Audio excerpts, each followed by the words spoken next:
Shalom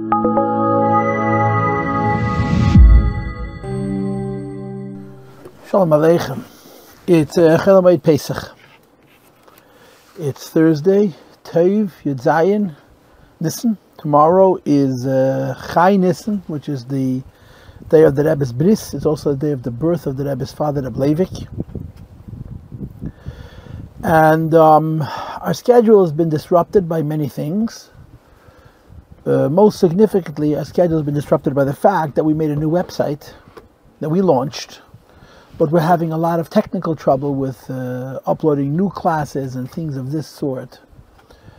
So everything is on hold. I haven't put up classes for a while, and I haven't put up the kapitel, the Pedic. And one of the most delightful pieces of music that reaches my ears is when I hear people complaining. And I've got several complaints, where's the kapitel? Which is, for me, very delightful. For you, I guess, frustrating. And I apologize about it. But for this and other reasons, I never completed the kapitel. I gave 3 classes on the kapitel. One was a longer class, which basically overviewed all the different insights from the Mefarshim and the kapitel. And I've so far given 2 versions. In other words, to apply the Pedic to specific situations. The first was Golus. The second is Tshuva. And the third is again Golus, but a different type of Golus.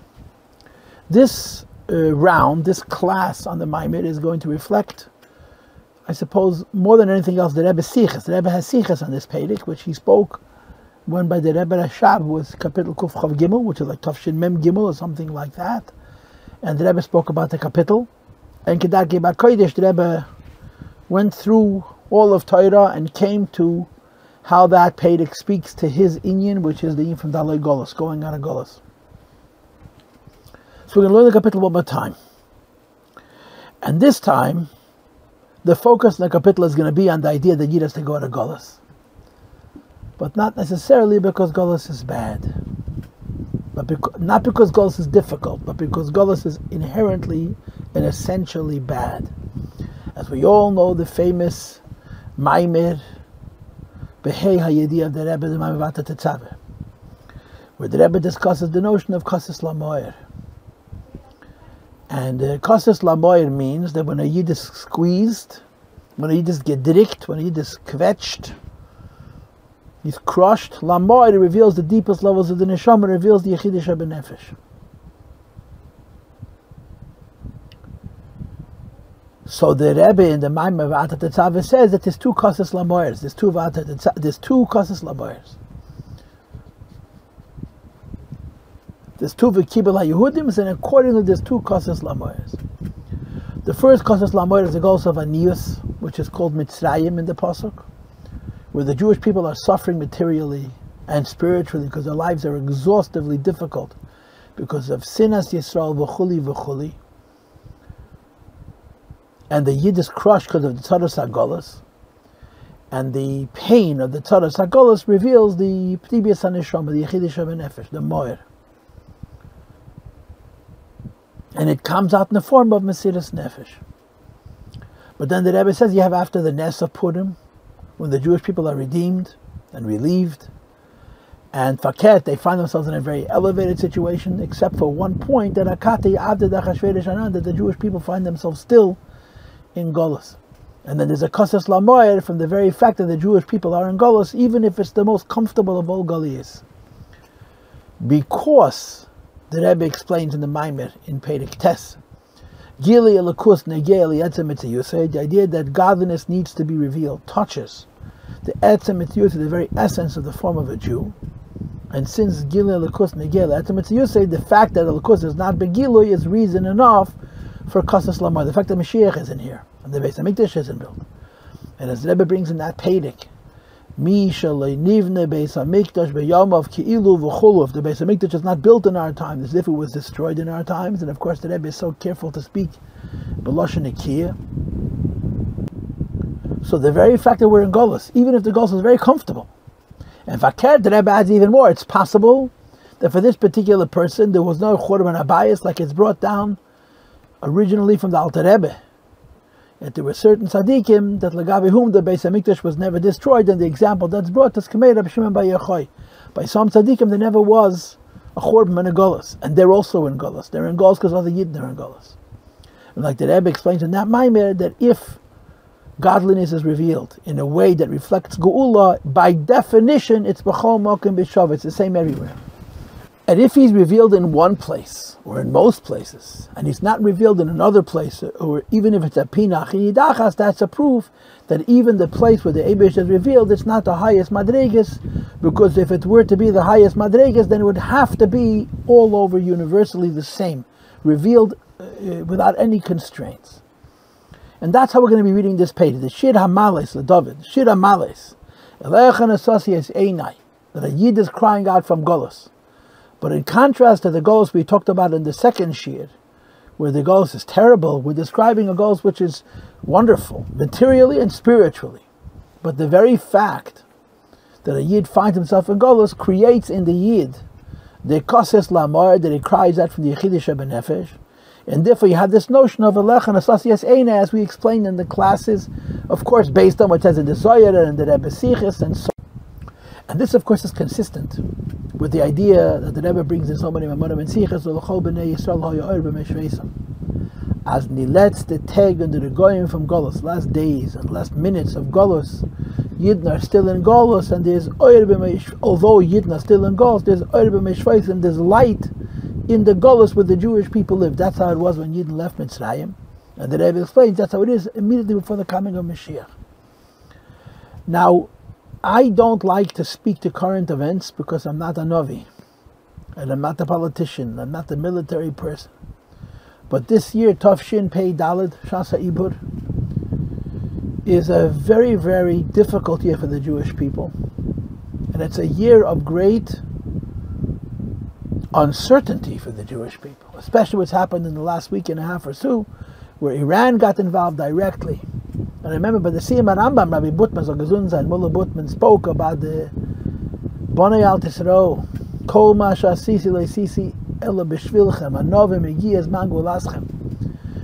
Now, I have no sources to confirm or to deny what Rabbi Butman said, but my hergish is that he's saying the absolute truth. That the Divrei Harav from 33, literally 33 years ago, that the Rebbe said that Shana Shemelech HaMashiach Baba is Tafshin Nun Aleph, Tinase, now is Tafshin Pei Daled. And the Rebbe spoke then that the Shana Shemelech HaMashiach Nigla in the year which Mashiach is revealed, there's a big confusion of the world, and it involves particularly Poros. At that time the Rebbe explained that it meant Iraq, and Rabbi Butman was saying that now it means Iran. But the Divrei Harava b'mekayim in the words of the Rebbe stand, that the Eibush says the Jewish people, don't be afraid. Everything I'm doing on your behalf. And in Das Tachten, if you look at things on the down-to-earth level, it's very hard to know what tomorrow is going to bring. But it's also true that we've seen Nisim v'niflois, the miracles that the Jewish people have experienced in the last 6 months, when they're fighting this war, and Hashem should help them to give them the wisdom and the strength and the courage and the principle to finish this war. Because if they finish this war, they'll never have to fight another one. And if Chas Hashem, they don't finish this war, then it's the same old story of Chazer Chalila. But if you look at it at this particular moment in time, this idea of B'nai Yisrael Hoya Erbem Shveisam is ringing quite true. That the Eibishter is performing incredible miracles for the Jewish people. He's just hoping that the Jewish people don't waste them, don't squander them, as they frequently do, because of Ma Yemru HaUmes, Ma Yemru HaGoyim. And of course, you know and I know that if we had the test that the leaders of Eretz Yisrael have, we probably wouldn't be much better and much holier than them. But what it takes right now to be a leader of the Jewish people is a Go'in Yankev, is a Jewish strength which comes from the Madrega of Elechan Asosias Einai, way, way higher than Seder Ishtachas, Mamash from Atzmas Samhus, from Yechidish Benefesh. And from there, a Yid is a koyach to see the miracle that the Eibishter is performing and to continue pursuing the path which ultimately brings shalom, not just for the Jewish people, but even for the Seinei Yisrael, for everybody. You have to see it through till the end. But as it relates to this Pedic, that even when Yidden find themselves in a Golus, but the Golus is comfortable, and there's and the Jewish people are comfortable in this Golus, and there's many, many miracles in this Golus, but the mere fact that a Yid is in Golus makes a Yid cry out, Daloi Golus. In other words, you don't only want Mashiach when things are difficult and hard and uncertain, you cry out, you need Mashiach even when things are comfortable, because when a child is abandoned by is exiled from his father's table. Doesn't matter how comfortable he is, he doesn't belong there, he belongs at his father's table. And that's how we're reading this Pedic. And this is how the Rebbe explained it, Beklalos, when the Rebbe spoke about it in Tafshin Dal Mem, I think it was, Mem Gimel or Mem Dal, whatever year it was, that the Rebbe spoke this Pedic in conjunction with the 122nd year of the Rebbe Rashab. So let's learn it. Shir HaMalis, it's a song of ascent, of upliftedness. So first of all, it's a song of Simcha, like the Rebbe says. All the Shir HaMalis are songs of Simcha. B'chlal, a song is the inyan from Simcha. And especially these songs that are connected to Chochmah, Bina, to Chabad, to above Seder Ishtashlus. They're not connected to Vavke, they're connected to Yudke, which is why there are 15 Shir HaMalis, as we explained in the previous Parakim. So what's the joy if you're so desperate in a dark Golus? In a Golus which is to you very dark. So the joy, of course, is the Gula that's going to come after the Golus. And in addition, there's the joy of bringing the Geula, that they named him L'spal L'Limitech Simcha, the way we usher in the Gula Amitas Vashlema, by being Elech and Asasiyas Einai, is through Simcha itself. The joy gives a Yid Koyach to reach so deep within himself, to reach out Koyach L'Talakus in such a high Madrege, to be Elech and Asasiyas Einai Yeshi Bashamayim. And the pasuk begins, Elech and Asasiyas Einai, I raise my eyes to you. Stop. And the Rebbe points this out, that you have to separate the word Elech and Asasiyas Einai from the words Ayeshi Bashamayim. Because the moment you say Shamayim, you're contrasting Shamayim and Oretz. And you're speaking about form and order and levels. And Elech and Asasiyas Einai is above all of that. Hayeshi Bashamayim is the next step. Elech and Asasiyas Einai, Yid hebt oi sein Eugen, a Yid hebt oi seine Eugen zu Atzmos ein Zav Baruch, where Jew raises up his eyes to the Eibishter himself. That's the Elech and Asasiyas Einai. As I explained to you in the first class at length, that there's a concept of Shina Lamal, Hashem sleeping, which has to do with Hishtalshalus and Golus. And then there's a place of Eina B'kicha Deleinim, where there's no sleep at all. And in Golus, there's a concept of a Lailahu, Nada Doshnas HaMelech, a Yid Kvayachal wakes up, a Yid, the Eivish Kvayachal, as he's in Golus, and that's the Elech and Asasiyas Einai. It says in the Mefarshim, it's in contrast to Esa Einai Laharim. A few kapitals before, we had Esa Einai Laharim. Esa Einai Laharim is Hishtalshalus, is Geula, if you will. And Elech and Asasiyas Einai is lower and higher. That says even in Zayar. Is lower than Esa Einai Laharim, but its Shadish is much, much higher. Because the Yid is in a state of darkness. There's a sleep in the world, there's a sleep Lamaila. And the Ata v'chatonim Mikol ha'amim is so deeply hidden away, you can't see it at all. And Elech and Asasiyas Einai, Yid cries out from the place of Golus, raising his eyes to the eye of the Eibishter that's not closed, even when the Eibishter Kvayachal closes his eyes.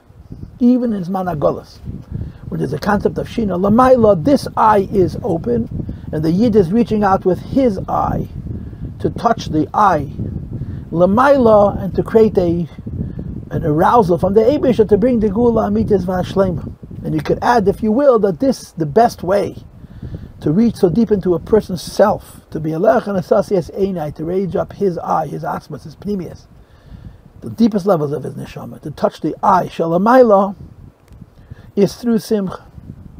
And then we say, Hayeshi Bashamayim. Hayesh Bashamayim, I'm translating as he comes down and sits in the heavens. And the truth of the matter is, as you know, when I teach my shiurim in the capital, every later shiur is better than the shiurim before, because I've practiced, I've done it already. And since I gave the last 3 classes, I've Yad Aleph Nissen, we had other occasions to talk about it. So the ideas sort of flush out as you go. And one of the ideas which has become clearer and clearer based on how it's explained in the Zohar and by the Rebbe, so you read the pasuk, Elech and Asasiyas Einai. A Yid raises up his eyes to Atmas Ein Sof, to the Eibishter Kvayachal and Madrege, where even when he's hiding from the Yidden completely, his eye is still open. And we speak about the idea of Hayeshvi Bashamayim, as the Eibishter comes down into the Shamayim. That although we're reaching out to the Eibishter, the Pshitas HaAtzma, so to speak, which is connected to the Pshitas of Ishpashat of a Yid, the simplicity of a Yid in Golus, is crying out to the simplicity of the Eibishter. The eye of the Yid in Golus is touching the eye of Elokus, which is way beyond Seder Ishtalshlus. You never speak about, nevertheless, speak about the idea of Vayeshu Vashamayim, Kvayachal, the Eibishter comes down into the concept of Shamayim.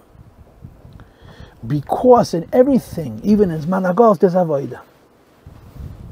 In other words, that's what we do as individual people.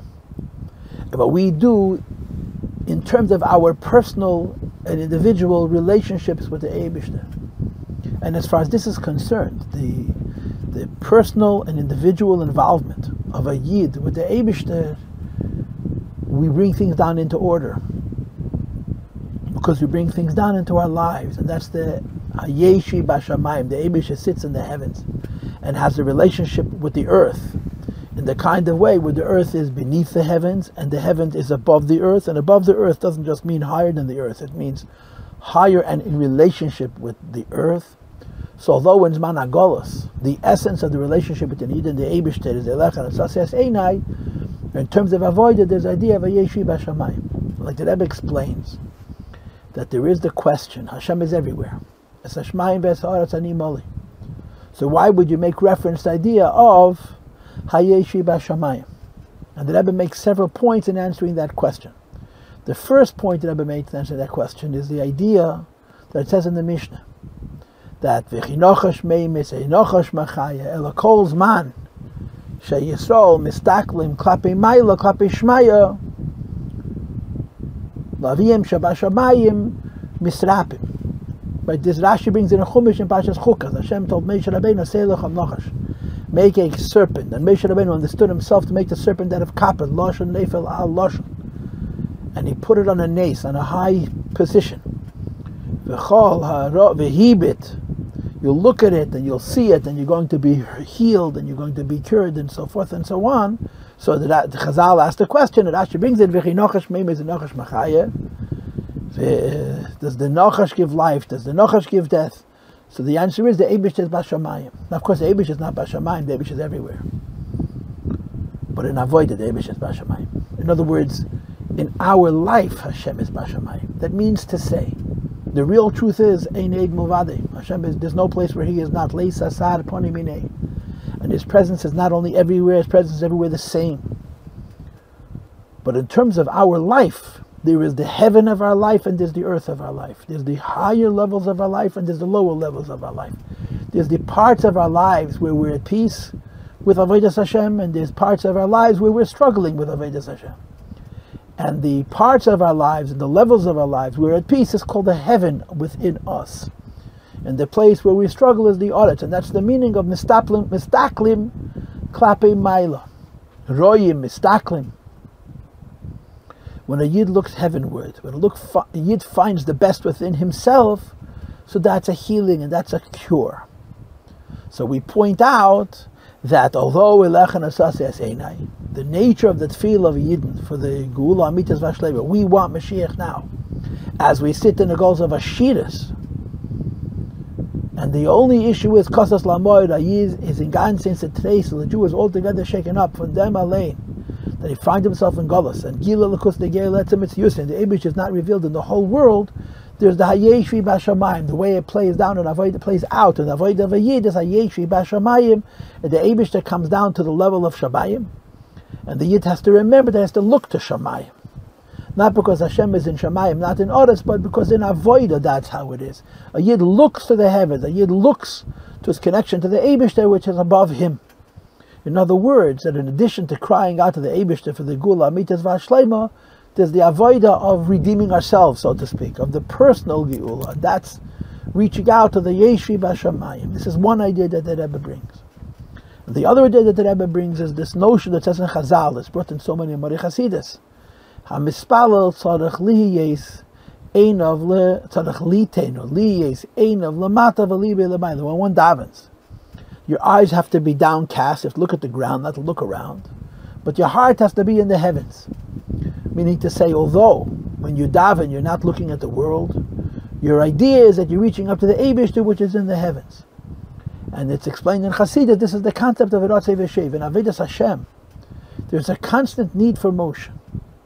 And the motion is the sign of life. And the foundation of that motion, which is the sign of life, is tension, is duality, is being pulled in two directions. One direction is that he has to serve Hashem in this world, Ein of Lamata, I have a job to do. On the other hand, his entire motivation is his connection to the Eibishter. The Eibishter is removed from this world, Libe Lamaila. And if you have one without the other, if you have your eyes on the ground, you don't have your heart in the heavens, your eyes on the ground can fail in their precision in making the Dira B'Tachtein. If you have your heart in the heavens, and you don't have your eyes on the ground, so you may have a relationship with the Eibishter, but since you're not serving him, you're not giving him what it is, Kvayachal, that he expects from us, there's a lack of submission, lack of bittul on our part, which undermines the Libe Lamaila. Like it says in the Kutasichas, that the Mishnah says in Pirkei Avos Perek Daled at the end, a person is forced to live and a person is forced to die. So the Rebbe asks the question, it's not the Rebbe's original question, he had this in the Maimorim. If a person is forced to live, he wants to not live. If a person is forced to die, that means he does want to live. How could they both be forced? And the answer is there's two drives. There's a drive of the person personally, which is to go away from this world. A Yid wants to be connected to Hashem and have nothing to do with this world, which is called Ein of Lamailas, Libe Lamailas, his heart is in the heavens. But on the other hand, he knows what the Eibishter wants of him.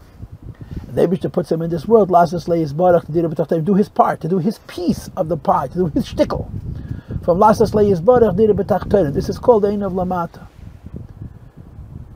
And that's the Balkarchach Atameis, because you know what your mission is and you want to do it. But there's a condition. And the condition is to have both Balkarchachs. The desire to live, to make a Dira B'Tachtein. A desire to not live, to come close to the Eibush, that feed off each other. The motivation to do what we need to do in this world and serve Hashem is our desire to be close to Him, Libe Lamaila.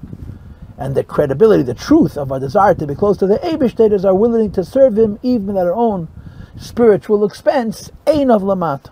And that's all written in these two words, Hayeshvi B'Shamayim. The Eibush that comes down into the heavens, first of all, that we should look heavenward. Second of all, that in our Avodas Hashem there should be a concept of a heaven and an earth. The concept of our desire to be close to HaKadosh Baruch Hu, which is represented by Shamayim, and a concept of going away from Shamayim and doing what we need to do on earth, which is the Kavanah Fush Neshama comes into this world. And maybe in some ways that explains the extra Yud, Hayeshvi B'Shamayim, that Hashem is, that the way I'm translating it now, Hayeshvi, that He comes down into the heavens, that He should, not that it is His permanent place, His place is higher than Shamayim. He lowers Himself to Shamayim for the reasons we just outlined. And we continue. Behold, there is a slave and a maidservant who are the property of their master and their mistress. They belong to them, and they're treated like chattel. They're treated like property. They have no rights. They have no dignity. Nothing that is their own. But at the same time, they're so vulnerable and they're so dependent that the only one they have to turn to is their Adon and their Gvira, who is the source of all of their misery. So when you have an Eved and a Shifcha, they turn to their master even when the master beats him or her and pleads for mercy. Now why would you plead to mercy to the hand that's beating you? And the answer is because you have no other recourse. You have no place else to look. So a Yid in Golus, even if it's a comfortable Golus, even if it's a Golus of Ashidas, even if it's a Golus of L'chol B'nei Yisrael Ha'ya'ir B'Meishveisa, the letzte Tegun that are going from Golus, like the Rebbe spoke all those times, it says Lichtik Fa'yidin, and especially since the collapse of the Soviet Union is literally Lichtik Fa'yidin B'Meishveiseim, almost every place in the world. A Yid reaches out to the Eibishter like an Evet, El Adeine and Shivchel Gevirta. He or she is not reaching out from a place of strength, from a place of worthiness. He or she is not reaching out from a place of comfort, but a place of desperation. So we reach out to Hashem Elokeinu, and I want to translate these words. Havaya Elokeinu is the same thing as in the first pasuk, Bashamayim. The way godliness is brought down into Seder Ishtalshus. As I explained to you in the earlier classes, Elokeinu means Unzer God, our personal God. The idea that there's a personal relationship between Yidden and HaKadosh Baruch Hu, as they say at the weddings in the wrong time, to the exclusion of all others. A Yid says Havaya Elokeinu. So So it's the last days of Golus, and he is crying out to the Eibishter. So he says, although there is a Iyam von Havaya Elokeinu. So you read the pasuk Keinenenu to you and not El Havaya Elokeinu. That's how you translate it. Keinenenu, a Yid reaches out to Atmos Ein Sof, to the Eibishter, which is way above Ishtalshalos, because there's a state of Kosis Lamoed, von dem was man gefindt sich in Golus. And as a result, the Yid is raising up his eyes of exile to the eyes of the Eibishter that don't sleep in Golus, and repeating it again here, Kain Einenu El Havaya Elokeinu, that although there is another kind of a relationship with the Eibishter, a relationship based on Havaya Elokeinu, he has come close to us, and we are attempting to come close to him, and there's some kind of intimacy, sometimes a personal involvement, v'chuli. And the Yid says, no, now I reach out to the Eibishter, because of Golus, I do not afford myself to engage with the Eibishter in what we would call in our culture, in what Pnimius take away, as represented by the words El Havaya Elokeinu, but rather Keinenenu. Keinenenu was Kein Shivcha Yad Gevirta, and Kein Yavodim Yad Adonayim, rather than the idea of El Havaya Elokeinu. But like we explained in the first part, it's only the beginning. That a Yid in Golus, even if it's the Golus of Ashirus, cries out to the Eibishter as a desperate desirer of Geula, of Gila Lakus B'chol Mokem, the whole world should be Hashem's word, La Hashem, Ha'aretz Leia. And in that cry, the eye of a Yid is reaching a Lakus, the eye of the Eibishter, so to speak, which is much higher than Bashamayim and much higher than El Hashem Elokeinu. But in Avodah, everything has to come down to the Madrega of El Havaya Elokeinu. That although our cry for Geula comes from a very deep place in the Neshama, and it touches a very deep place in Elikus, but that cry is qualified, that cry is personalized by the Avodah of Havaya Elokeinu. In other words, in addition to crying out to the Eibishter, there's our personal Avodah. And our personal avodah is the avodah of making the Eibishter ours in a pnimiistic way. And that's the second way to read it. Keinenenu, that a Yid cries out to the highest levels. El Havaya Elokeinu, that although we're reaching to the Eibishter from the deepest place in our neshamas, and touching Lakus, where Lakus is high and Seder Ishtalshus, it comes down into Havaya Elokeinu. The Eibishter is our personal God. The Eibishter has a connection to us based on our own station. And we finish with Achi Chanenu, Chanenu Hashem Chanenu. Hashem should give us Chanina. And we say the word Chanina 3 times. Achi Chanenu, Chanenu Hashem Chanenu. And you can translate the words Kein Einenu El Hashem Elokeinu Achi Chanenu in this way as well. Because Achi Chanenu means that the Eibush gives us a matnas chinam, an undeserved gift. But all of us know the famous Machlekes in the Gemara, which of course is cited in many Mamare Chasidus. But you all know Benissen Nigelo. You all know when Adam Mitzrayim Pesach. Because the Tzias Mitzrayim the first time was certainly B'derech Matana. Hashem took Yid Adam Mitzrayim Lakachas Loi Goy Mikerev Goy when we didn't deserve Gul. When it comes to Mashiach, it's a machlekes between Rabbi Eliezer ben Hurkinus and Yeshua ben Chananya. Rabbi Eliezer ben Hurkinus, who was the Madrega Baal Tshuva, as my mother say, says B'tishrei Nigalu, B'nissen Nigalu, B'tishrei Asidim Le'gol. It's true, in the first time around the Gula came in Nissen because we didn't deserve it. But Mashiach is going to come through Tshuva, like it says in the Rambam Perek Zayin of Hilchos Tshuva, based on the Gemara in Sanhedrin, as Yisrael is in Tshuva, Miyad Hein and Gol, connected to Tshuva. In other words, we earned the Gula Amitis Vashlein. And that's what Rabbi Eliezer says, B'nissen Nigalu, B'tishrei Asidim Le'gol. We're going to be redeemed in Tishrei, because we're going to deserve it. And Yeshua ben Chananya says, no, B'nissen Nigalu, B'nissen Asidim Le'gol. We went out of Gols the first time without our own deservedness and Nissen. And we're going to experience Geula when Mashiach comes in a Madrega which is beyond our deservedness, which is also going to be in this meaning. Rabbi Yeshua is not disagreeing with Rabbi Eliezer, he's adding. Rabbi Eliezer says, B'tishrei Asidim Le'goyel, Mashiach is going to come in Tishrei because we're going to earn the Geula. And Rabbi Yeshua doesn't disagree, he simply says that we're not only going to get what we earn, we're going to get more than we earn. We're going to get what we deserve and more than we deserve. And that's the Acha Techanenu. And you can tie that into also to the Keinenenu El Hashem Elokeinu Achi Chanenu El Havaya Elokeinu is B'tishrei Asidim Le'goyel, that we get Geula based on our deserving. Achi Chanenu is B'nissen Asidim Le'goyel, that in addition to the B'tishrei asidin lihigola. The gula amitis vashlema is a reward, it's a culmination, it's a graduation, it's an end of the avoid of Yidn's Managolas. And the Tachas Hashlemas Haschar, which is connected to Mashiach, which comes after Managolas. But then there's the Achia Chanenu, we get more than we earned, more than we deserved. Benisna Sidim Ligo, far beyond. That's the Chanina, that the union of Chayin is something which is beyond what we deserve. Like I explained to you in the classes before, based on the Rambam and Hilchos Avodah Zarah, which we learned recently, that there's 4 translations of the word Lo Sachanim, which is the same word as Chanina. Number 1, that Hashem should show us Rachamim. Number 2, that Hashem should give us Chaniya, a place in this world. That's what Dira B'Tachteinim is. Not that a Yid goes away from this world and becomes connected to HaKadosh Baruch Hu, but Hashem finds for him a place in this world. Number 3, Lashon Chavivos, the Eibusha shows us a favoritism and a love. And number 4, Matnas Chinam, you get something you don't deserve at all. It's a free gift. And all of that's included in the words of Acha Tachanenu. So if you want to translate, that we cry out to the Eibishter with a bittul. But first of all, we get back from the Eibishter, El Havai Elokeinu, what we deserve. And then we get more than we deserve, which is the Madreg of Acha Tachanenu. And as I explained to you in the previous classes, based on the Gemara, that the Gemara says, Shalosh Chinas, there's 3 Madregas of Chayin. Chayin means a liking of something which doesn't make sense. And in the Gemara they say, Shalosh Chines Hein, but there's 3 things that people like in a reasonable way. Chein Adam al Yeshvav.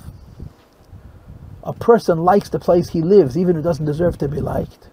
Chein Isha al Baal, there's a love from a spouse to his or her spouse, even when it doesn't make sense. And Chein Mekach al Mekche, there is a love of a purchase on he or she who purchased it. In all of these 3 cases, there's value in where you live, there's value in your spouse, there's value in what you buy. But Chein means that you value it beyond that. You value it beyond what it's really worth, because it's yours. You value your place, you value your spouse, and you value your purchases. The Yidden and their relationship with the Eibishter are the Eibishter's place. The Eibishter chose Tzion, which goes on the pint of the Yid, and therefore Eva, the Eibishter, has a desire Lamesh of light to rest on every Jew. Every Jew is the Eibishter's resting place, and that's why the pasuk continues, that since the Eibishter wants to have a place, so although Tzion is a much higher madrege than Yankiv B'Chaleika, because it's in Yankiv that the Eibishter has a Moshav, Eva, a Moshav of light. So that's the first thing. The Eibishter should find Chein, a gracious appeal or approach of himself to the Jewish people, like Chein Adam al Yeshvav. And number 2, Chein Isha al Baal, we're after the Eibishter's spouse. And although we deserve the Eibishter's love because of our avodah, because of Mesiras Nefesh, what have you, as per the words, still Hashem should give us even more grace. And the additional grace has to do with the fact that we're the Eibishter's spouse. And lastly, we're the Eibishter's kinyan, like it says in the Pirkei Avos.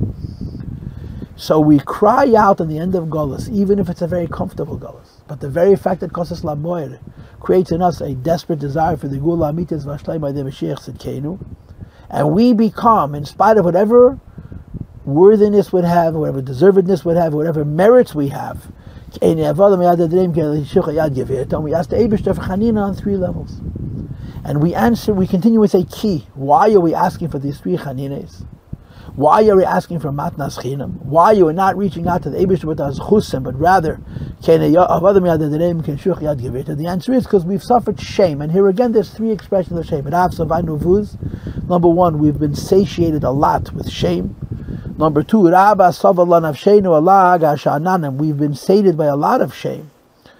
The mockery of Sha'ananim, of the complacent, those who sit on the hog, they're living in America, their material lives are very good, and they're Zogin Deis Yidden, and they're able to sit and give opinions on the Jewish people are supposed to live. They make fun of the Jewish people for the place of Sha'ananim. And finally, Abuz Ligayenim, the shame that comes to us from Ligayenim. There's many translations of Ligayenim, including Baligaiva, including people who would do Eino'ah, including the fact that the mockery is directed towards Yerushalayim, which is called Yeina, which is the place of Yerushalayim, and so on. So there's 3 shames. There's the shame of Rav Savai Nuvuz, there's the shame of Rav Saval and Avshenu, and there's the shame of Rabba Sav the Shem Alaga Sha'ananim, and there's the shame of Abuz L'Ge'ayenim. The Mefarshim say very little about what's the difference between these three shames. The only thing I know for sure, or pretty for sure, is Alaga Sha'ananim is being made fun of by a rich, fat, lazy person. Kri America. He's not overworking himself. He's not driving himself very hard, but he's able to laugh at a Jew. The laughter that comes from Sha'ananim. So in the previous classes I suggested that one laughter is coming from the fact that we didn't do what we need to do. The second laughter is coming from the fact that even if we did do what we need to do, we're still being made fun of. And the third laughter is like Amalek. That Yedeyas Riboina, you know what the truth is and you laugh at a Yid anyway. That's how I suggested in the previous classes. I had no source for it then, and I have no source for it now. But perhaps we'll explain Rav Savai Nuvuz is the goals of Mitzrayim, when Yidden have dachkas. And Rabba Sav Allah Navshen Alaga Sha'ananim is Ashur, what's called goals of Ashiras, when a Yid finds himself in Golos. And the biggest issue is Maligim, and the need for Al Yevash Mepnei Maligim, not to be ashamed by those who scoff, those who laugh at us. And like I mentioned in previous classes, that the Frierdiker Rebbe says, based on from the earlier Rabbeim, the Moshe Rabbeinu saw the last generation, Ad Deira Acharin, and our generation, the previous generation, he was humbled. Mesha, Ish Mesha, Onav Me'ed Mikala Adam Asher Apnei Adam, goes in our generations because of the Maila Mesiras Nefesh and the Maila of Al Yevish Apnei HaMaligim. And that's Alaga Sha'ananim. And Abuz L'Ge'ayenim, so before I translated it as the mockery that comes from Amalek, who laughs at you even though he knows you're the truth, who laughs at you, who knows that what you're doing is emes, and he laughs just because he could, just because he has no self-respect, just because he's not even a dal, he's a rosh, like I explained in the previous classes. But perhaps you could connect this last Abuz L'Ge'ayenim, which is connected to Gaiva and Teino, to what the Rebbe Rashab spoke in the Siyach of Kali Yetzel Mechames Beis David in the year Tafresh Samach Aleph, which is now 123 years ago. Cherfo Evecha Deshem, Cherfo Ikvis Mishichach. Yevir Isa Deir Achadir, Mecharef Megadev Tzapei L'Raglo Shel Mashiach, which is what we're experiencing right now, Mamish. So the first Rav Savai Nuvuz is the goals of Aniyas, where we suffer, and we're being made fun of because we're suffering. The second, Rabba Savala Noshen Alaga Sha'ananim, is a golos of Ashiros, and Abuz L'Ge'ayenim is like Amalek. Laughing, even though you know that what the Yid is doing is true and correct and right, you laugh just because you could. And this is the Cherfo Evecha Deshem, Cherfo Ikvis Mishichach. In the first generation, the first Yovel, as the Rebbe Rashab calls it, they're laughing at Yiddishkeit itself. And the second Yovel, they're keeping Yiddishkeit, but they're laughing at the Yin of Mashiach Tzidkeinu.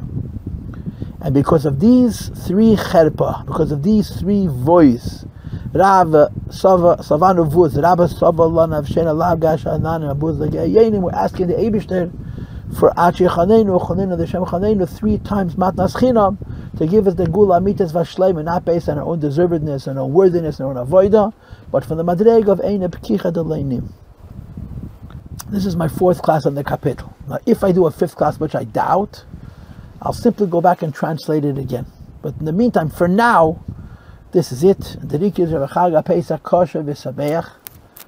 Und aber jeder eine gut auf den Herzen, und gering auf den Herzen, und lichtig auf den Herzen, und klar auf den Herzen, und zweikes auf den Herzen.